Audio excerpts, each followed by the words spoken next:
یہ دنیا کے سامنے حضرت امام نے اپنا اسوہ رکھا کہ یہی تو پیغام میں دینے آیا ہوں، یہی تو جو ہے وہ تحریر میں نے کربلا کی ریت پر اپنے خون سے رقم کرنی تھی کہ یہ سر کٹ سکتا ہے لیکن جھکے گا تو صرف اپنے مالک کی چوکٹ پہ جھکے گا، یزید کے سامنے یہ سر جھک نہیں سکتا ہے۔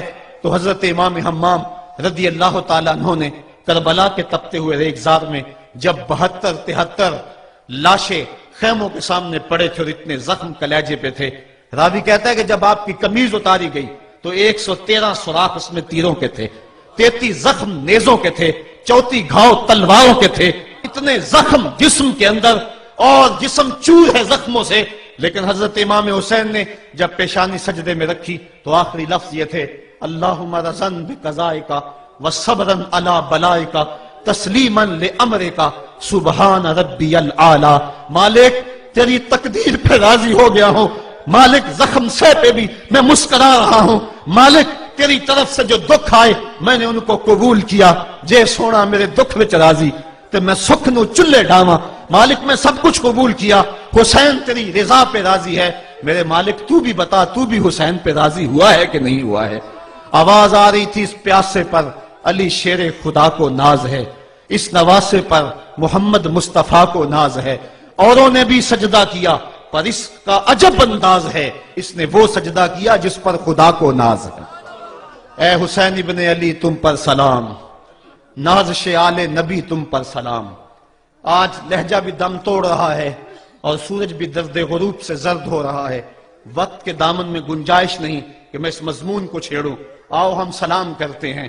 یہ سورج سامنے چمک رہا ہے، میں یہاں بیٹھا سوچ رہا تھا کہ ہم نے تو نہیں دیکھا، اے سورج دوپہر کا وہ منظر تم نے تو دیکھا تھا جب کربلا میں حسین کا سر کٹا تھا، جب گھر لٹا تھا، جب خیموں کو آگ لگی تھی، جب سکینہ رو رہی تھی اور جب گھوڑا خالی پلٹا تھا اور سکینہ پوچھتی تھی گھوڑے تو خالی آ گیا ہے، حسین کہاں چھوڑ آیا ہے۔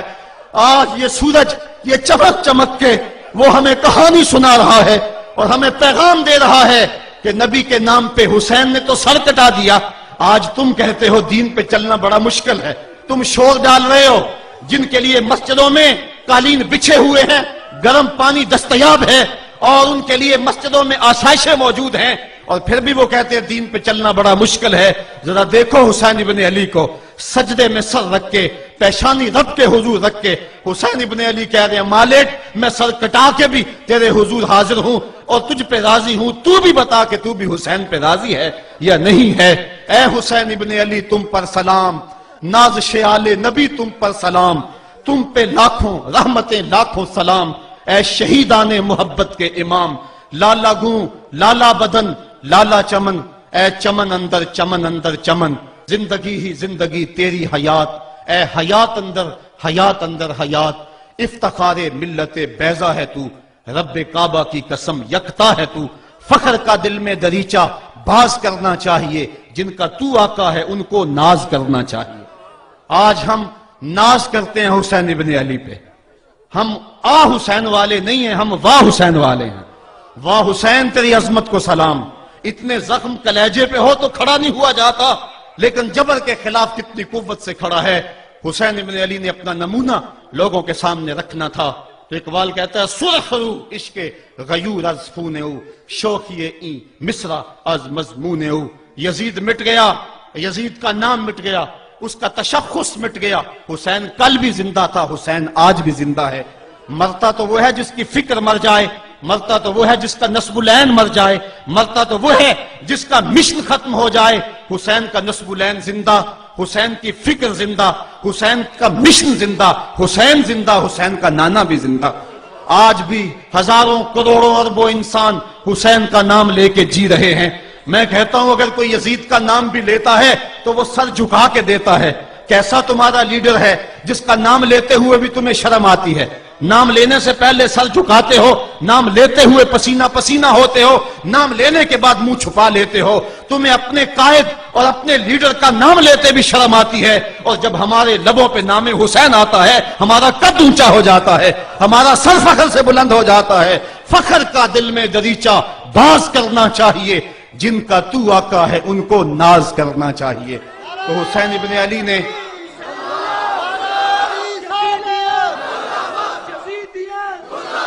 کسی نے کہا تھا کہ یہ دو شہزادوں کی جنگ تھی، تو کسی نے بڑا خوبصورت جواب دیا. اس نے کہا کربلا جنگ تھی اگر دو شہزادوں کی، قلم میں زور ہے تو لکھو حسین ہار گئے، لہجے میں تنتنا ہے تو لکھو حسین ہار گئے، انداز میں زور ہے تو کہو حسین ہار گئے. زمانہ کل بھی کہتا تھا، زمانہ آج بھی کہتا ہے، حسین کل بھی جیتا تھا، حسین آج بھی جیتا ہے. جب حضرت امام حسین رضی اللہ تعالیٰ عنہ کا سر انور کاٹ لیا گیا اور خولی بن یزید نے نیزے کی نوک پہ اس کو رکھا، ویسے رخ سر کا زمین کی طرف سے تھا. کسی نے کیا خوب کہا، باں کے سر نیزے پہ اور سوئے زمین ہے روح، یعنی سجدہ ثانی کی ہے آرزو. رکعت کے دو سجدے ہوتے ہیں، ایک سجدہ ہوا تھا کہ سر انور جدا کر لیا گیا، جب نیزے کی نوک پہ تھا سر تو رخ زمین کی طرف سے تھا. شاعر کہتا ذرا غور سے دیکھو سر حسین کیا کہہ رہا ہے. سر حسین کی پیشانی زمین کی طرف ہے، پیشانی میں دوسرے سجدے کی آرزو مچل رہی ہے. تو جب امام حسین کا سر خولی نے نیزے کی نوک پہ چڑھایا، اس نے تو یہ کہنا چاہا تھا کہ ہم فتح یاب ہوئے اور دیکھو ہم نے سر کاٹ لیا. کسی نے کہا ذرا غور سے دیکھو یہ تو سر کٹ کے بھی سر بلند ہے، یہ سر کٹ گیا پھر بھی سر بلندی نہیں گئی ہے، اس کا بانکپن پھر بھی نہیں گیا ہے. حسین کا سر کل بھی اونچا تھا، حسین کا سر آج بھی اونچا ہے. اس کا نام زندہ، اس کا پیغام زندہ، اس کی فکر زندہ. حضرت امام زین العابدین یہ کربلا کے وہ شخص ہیں جنہوں نے سارا منظر اپنی آنکھوں سے دیکھا تھا. اتنے دکھ کسی کو نہیں پہنچے جتنے زینب اور زین العابدین کو پہنچے ہیں. سب منظر کھلی آنکھوں سے دیکھا. 14 سال کی عمر ہے، بیمار ہیں، تاریخ بتاتی ہے اس کے بعد ساری زندگی حضرت زین العابدین نے ٹھنڈا پانی نہیں پیا. جب پانی پینے لگتے تڑپنے لگتے، کہتے مجھے سکینہ کی پیاس یاد آتی ہے، مجھے علی اصغر کا تڑپنا یاد آتا ہے.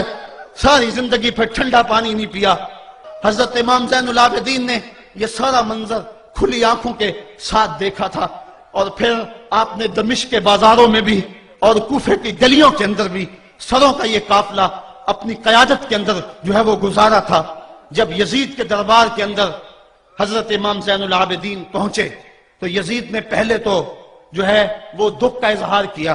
بعض لوگ یہاں سے یزید کی بریت کا اعلان کرتے ہیں.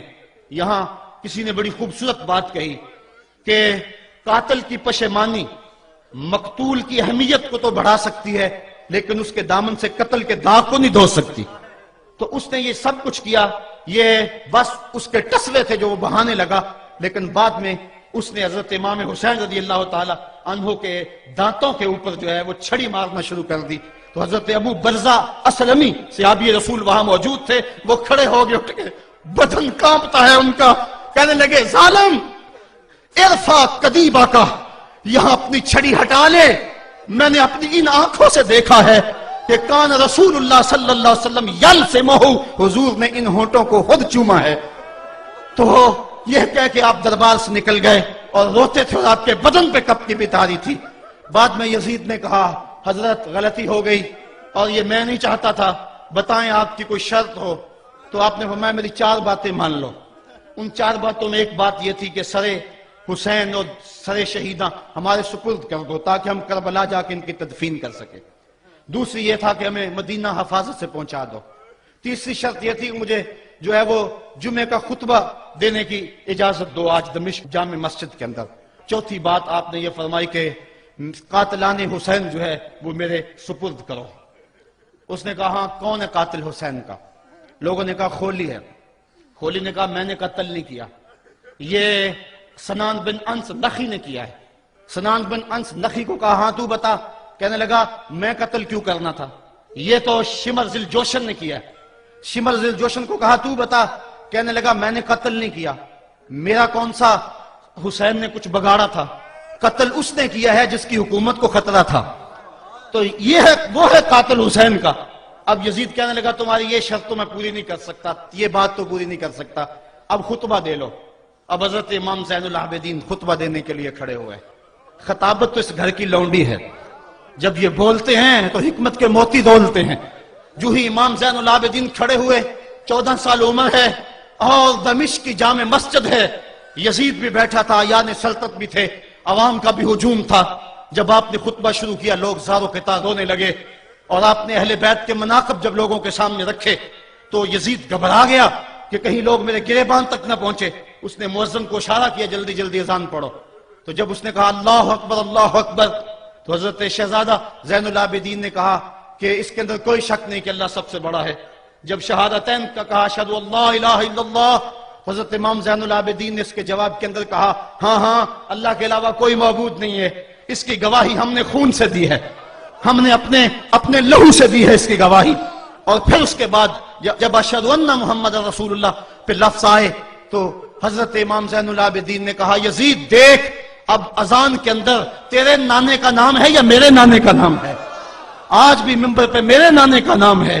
تو یزید مر گیا، اس کا نام مر گیا، اس کا تشخص مر گیا. حسین کل بھی زندہ تھا، حسین آج بھی زندہ ہے. حسین کربلا کے تپتے ہوئے ریگزار میں بھی زندہ تھا، کوفے کے بازار میں بھی زندہ تھا، اور دمشق کی جامع مسجد میں بھی زندہ تھا، مدینے میں بھی زندہ، مکے میں بھی زندہ، کابل میں بھی زندہ، کندھار میں بھی زندہ، قلعہ جنگی میں بھی زندہ، تورا بورا میں بھی زندہ، موصل میں بھی زندہ، بغداد میں بھی زندہ، غزہ کی پٹی میں بھی زندہ، فلسطین میں بھی زندہ. آج حسین کی زندگی اور حسین کا باقپن دنیا کو بتا رہا ہے، بش کو بتا رہا ہے تیرے منہ پہ تماچا حسین مارے گا. زمانہ بتائے گا کہ حسین کل بھی زندہ تھا، حسین آج بھی زندہ ہے. حسین کی فکر لے کے اٹھو اور پوری دنیا پہ چھا جاؤ اور زمانے کو بتاؤ کہ ہم حسین ابن علی کے سپاہی ہیں. صرف محرم کے دن آنسو بہا لینے سے کچھ نہیں ہوگا. کیا صرف محرم حسین کا مہینہ ہے؟ نہیں، سب پورا سال حسین کا ہے، پوری زندگی حسین کی ہے، پورے زمانے حسین کے ہیں. یہ صرف عاشور کا دن یا عاشور کی شب ہی حسین کی نہیں، سارے زمانے حسین کے ہیں. کل بھی حسین کا تھا، آج بھی حسین کا ہے، کل بھی حسین کا ہوگا. آؤ اٹھیں، قرآن کو لے کر کے حسین ابن علی نیزے کی نوک پر بھی چڑھ کے قرآن سنایا، اور آج ہم اسی قرآن کی دعوت کو لے کر کے اٹھیں اور